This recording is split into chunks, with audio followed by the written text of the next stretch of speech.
Cowboy Bebop. Beep boop. Beep boo boo bop. Beep boo beep. Boo boo bop. Remember that one? Anyways, this show is about the bounty hunters. You know, like the guys who hunt bounties. Bounties being people who did things that are wrong in terms of the way the government sees it. So you'd go get the guy or the girl. We live in a society, and you bring them into the police, and then they give you money. See, that's how this works. It's called an economy. So, anyways, now that we've now we all understand how economics works 101 with me, the guy who knows everything about that, we can get back to the show.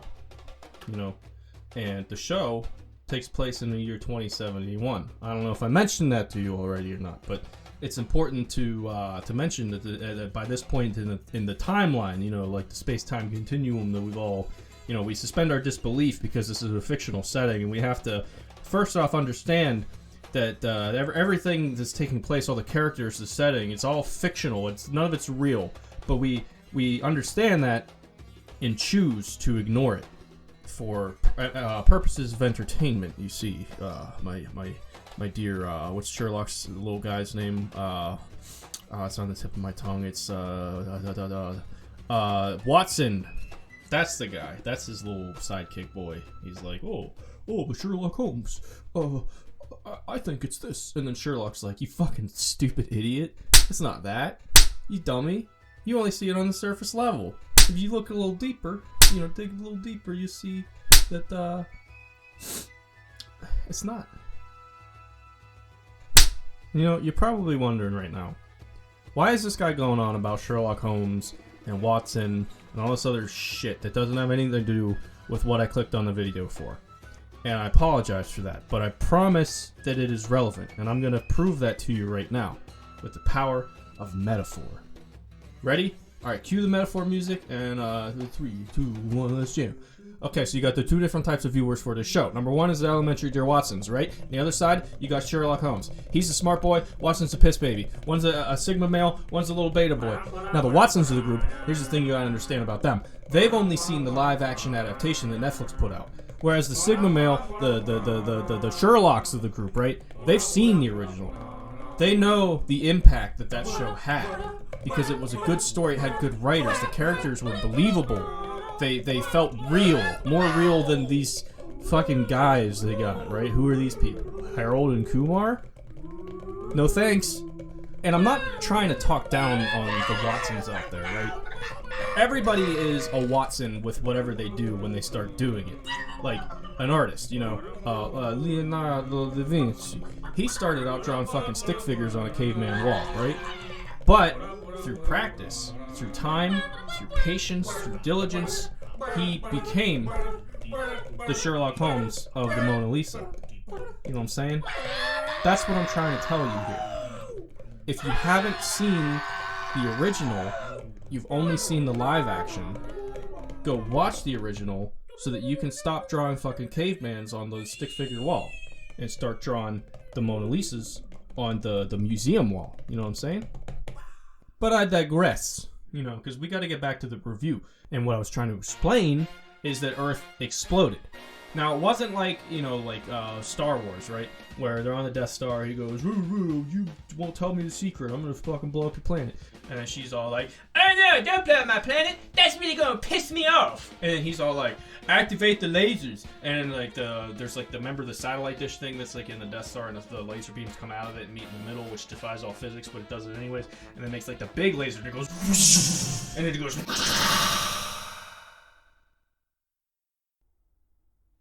anyways, it's not like that. In this show, the Earth had an explosion that did not make it, you know, turn into space dust.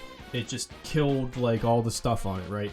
Like, it's like a big desert, like, Mad Max place now, except that there's not really, like, Mad Max stuff happening on it, if that makes any sense. But I don't want you to think that, like, everything is dead. Like, there are still people there. They're just, like, weird. You know, like, they had to adapt and overcome, so now they're just sort of built different. You know what I'm saying?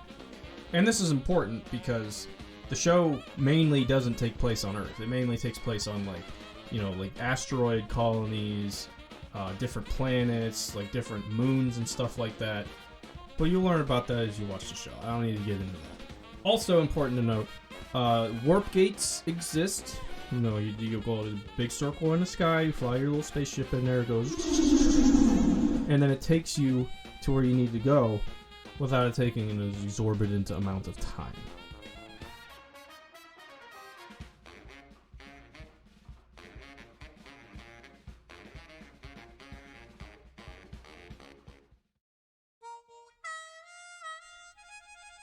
So first and foremost, we have the main guy, the big kahuna, the man of the hour, Spike Spiegel.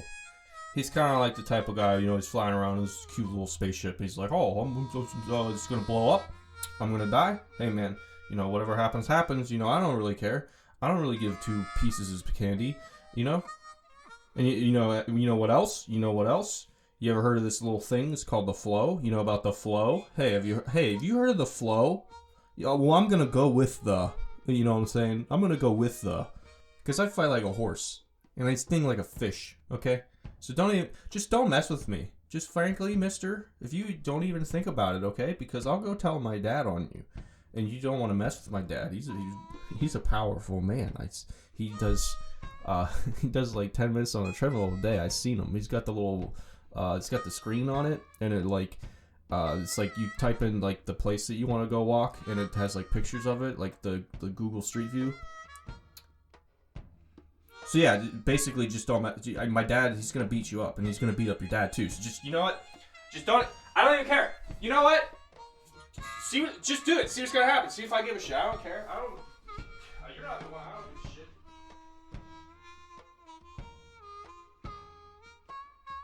So next up, we have Jet Black. He's like the, you know, I'm tired of being a good guy. You know, I'm gonna be the bad guy for a little bit.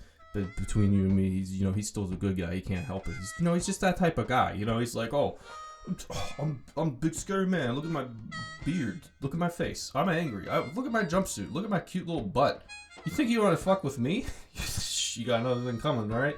You know what I'm saying? Because you know that. Remember the name of the show? You know how it's called Cowboy Bebop? Well, guess what? Guess what Bebop is? That's the name of my ship, idiot. Yeah, dude. You remember that guy's dad? I'll go get him too.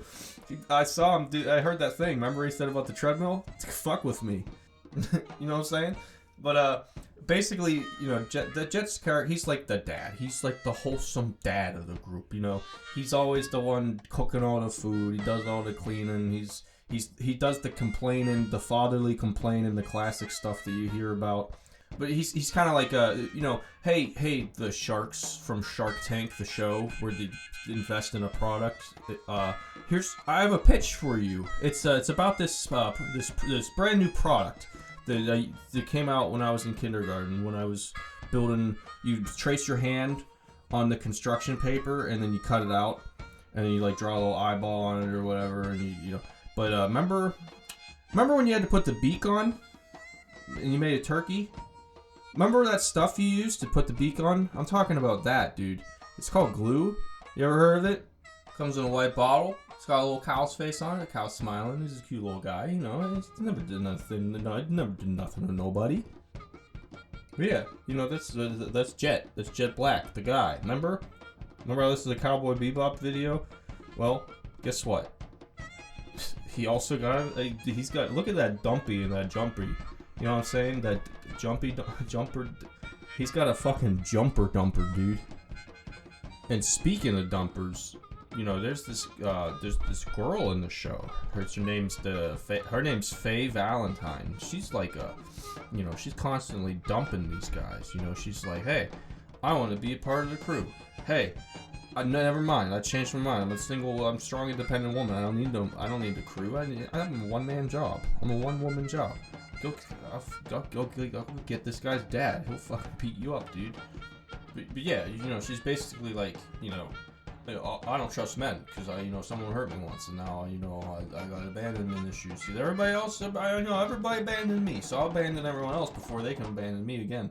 Don't abandon me once, shame on you. Abandon me 2 times, it's never gonna happen again. Therefore, I can't not be abandoned. And if you cannot abandon me, then I am Iron Man. Also, you know, like, it's not, you know, Jet's got the good butt of the show, right? He's got the... But Faye, you know, she, you know, it's like a girl's butt, but it's okay, you know. It's you know, it's not like a man's butt, you know.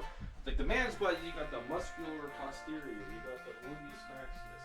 You know that he takes shit from that thing. So lastly, we got as I like to call them, the big E's, right? Because you got Ed, that one starts with an E. And then also Ein, which that one also starts with an E. So anyways, the the big E's, as they say, they get into like all these hijinks together. Like they have like their own side stories sometimes, like where the two of them do something. I won't ruin it yet, but you'll see it. But remember when I was in high school? Remember how like you were there and you remember how what I'm talking about here? There's that one kid. He would like sprint to every single class. He's always sprinting through the hall with his books. Like sometimes he'd trip and he'd just like do a somersault and keep going. And then like most of the time actually he wouldn't even go to class or he would be late. And like the teachers would be like, why are you late again? And he'd be like, man, I'm gonna say a swear word right now. And then he did. He didn't care. And that's basically Ed. I mean, she doesn't swear at any point in the show. Don't get me wrong. But the rest of it, it's pretty much, you know, like, she does whatever she wants when she wants. She completely lives in the moment. She does not think about the past. She does not dwell on the past. She does not, remember how, like, sometimes you have a conversation with somebody and you're like, oh man, I should have said this. That thought does not cross Ed's brain. And also, Ed does not think about the future, because the future is not real. It didn't happen yet. So, why are you worrying? You know, why are you worrying in the first place? It's not even real. And you know, there's the past calls, just let it go to voicemail, because it doesn't have anything new to say. And if the future calls, then it's probably a scientist, and you should trust whatever he says, unless he seems like he might be evil, because maybe he wants to trick you into doing something that makes him like the leader of the world, so he could be like the evil leader of the world guy. So maybe don't trust the guy from the future, but if he's wearing a lab coat, I'd say it's like a 50-50 chance that he's a good guy or a bad guy. And Ed is... remember when I said she earlier when I was referring to Ed? And you're like, what's this guy doing? That's not... Ed is the boy's name. Why did he say she? Well, guess what?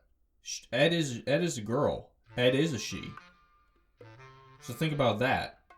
You wanna know what else she is? She's like a super duper dang smart hacker. Did I mention that? She's a girl gamer. She plays chess.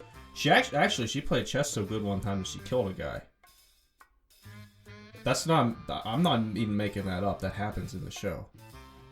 And I wanted to make sure to tell you this, because this is important to me. The first time that I was introduced to Ed, my immediate thought was, I fucking hate that thing. I hope it dies. Get it out of here, frankly. But as the show goes on, you know, the characters start to grow on you, and eventually I get to a point where I said, you know what? Don't get it out of here, because I like that. That's a good thing that's there. Make sure that more of that happens, because I like that thing. So keep doing more of that, okay? But remember how I said, like, the big E's? And there was an S at the end of the E, so that implies that there's a plural of them? Well, there is. Remember the second name? It was Ein. That was what it was. I said Ein because that's what this character's called in the show. And Ein is a dog. And I don't mean that in the way that pirates say it. You know, oh, you scurvy dog. I don't mean it like that. I mean it like he literally is a dog. And he's got... Remember how butts was a big thing I was making a big deal about earlier? Guess what? It's about to happen again. Because Ein's butt... what do you want me to say? How do you explain that? Alright? It's like, okay, how does the sun come up in the morning? How does the sun go down at the night? How does the tide come in how does it go back out? You can't explain it. And that's just his butt. I mean, I'm only talking about his butt, and you can't even explain that. So imagine what the rest of him is like. I mean, the rest of him's a dog. Don't get me wrong, but he's a little slightly bit more than just a dog, because much like my good friend Optimus Prime, you know, he's more than meets the eye. You remember that? Remember in 4th grade when I liked Transformers a lot? I get the toys and I break them on accident. They're really expensive, so my parents got pissed off at me. And my dad runs on the treadmill 10 minutes a day, so he like really whooped my ass. It's kind of like that. And you know, similarly to the fact that dogs can't look up, they also can't wear sleeves. But if they did, then Ein would almost certainly have a couple of aces tucked away in there, if you know what I'm saying. But yeah, you know, that dog is a dog. You know what I'm saying? That dog is a dog. So the big question now is, should you go watch the show? The short answer to that question is yes. You know, it's a good show. Obviously, I like it, but are you going to like it? And, you know, I don't know the answer to that question. I think probably you will, but that mostly depends on what type of show you like watching. You know, do you prefer something that's just fun and easy to watch? You know, you don't need to necessarily pay attention 100% of the time and worry about, you know, is there good writing? Does this end in a way that leaves me feeling something profound? Well, then this show might be something you like. It's fun. It is easy to watch. But it's also the other thing. It also does the thing where it makes you feel feelings. Because the story is actually written incredibly well. And the characters actually behave like real people. You know, they make mistakes. They make the same mistakes. You know, they're flawed. They either learn or they continue to get hurt. And you end up hoping that they learn. You hope that they get better. And you want to see them get better because you like these people. You relate to them. And that's what good writing is.